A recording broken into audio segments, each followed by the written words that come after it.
کیا کسی صحیح حدیث سے ثابت ہے کہ حضرت فاروق اعظم رضی اللہ تعالی عنہ نے 20 رکعت تراویح پڑھائی ہوں، جبکہ سعودیہ میں 20 رکعت ہی پڑھائی جاتی ہے؟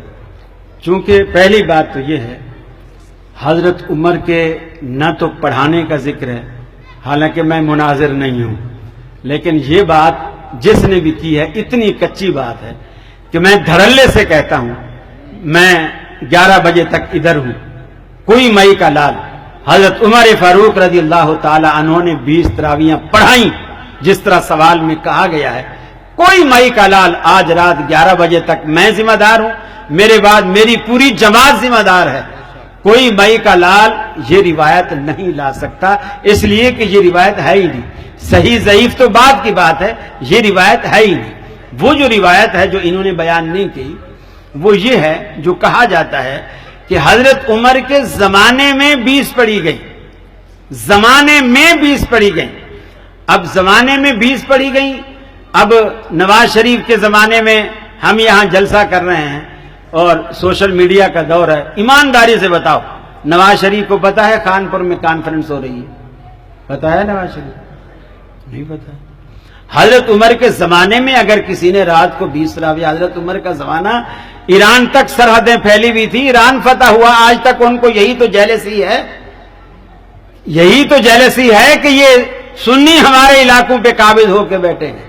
حضرت عمر بھی تو سنی تھے، نبی کریم صلی اللہ علیہ وسلم کی سنت پر عمل پیرا ہونے والے تھے، تو اس زمانے میں اگر ان کے زمانے میں 20 پڑھی گئی تو میرا سوال یہ ہے حضرت عمر کے نالج میں تھی یہ بات؟ معلوم نہیں۔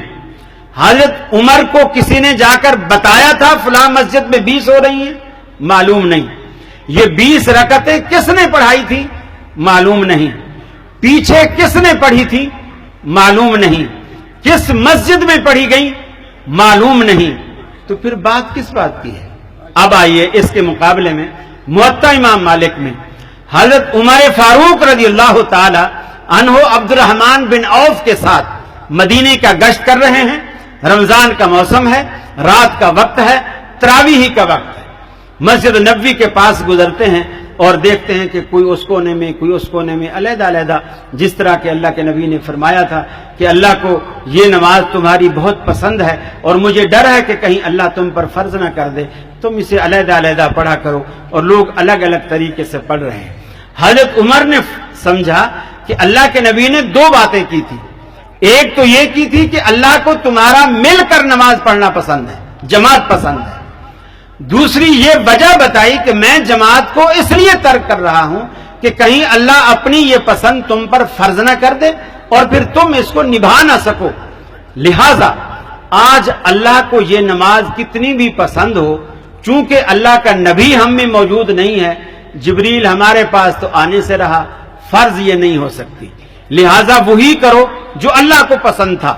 انہوں نے جماعت کو جاری کیا، اور تمیم داری جو قرآن مجید کے بہت بڑے حافظ قاری عالم تھے اور بہت پیارا قرآن پڑھتے تھے، اور ابی بن کعب رضی اللہ تعالیٰ عنہ قرآن مجید کے حافظ قاری تھے، دونوں کو مقرر کیا، اور دونوں کو مقرر کرنے کے بعد یہ حدیث کے الفاظ ہیں 11 رکعتن کے کہ آپ لوگوں کو 11 رکعتیں پڑھایا کرو۔ موطا امام مالک آج بھی آپ ہر مدرسے میں، دیوبند، بریلوی، اہل حدیث سب کے مدارس میں یہ کتاب موجود ہے، آپ وہاں اٹھا کے دیکھ لیجیے کہ حضرت اب یہ 11 رکعت وتر سمیت پڑھنے کا حکم کس نے دیا؟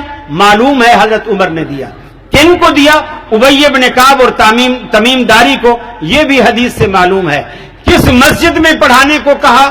مسجد نبوی کے اندر، یہ جگہ بھی معلوم ہے، اور پیچھے پڑھنے والے کون تھے؟ صحابہ کرام تھے، یہ بھی معلوم ہے۔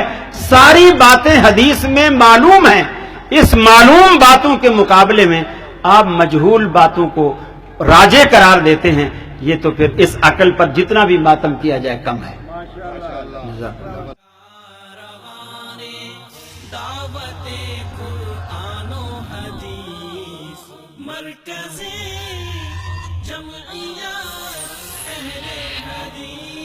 پاکستان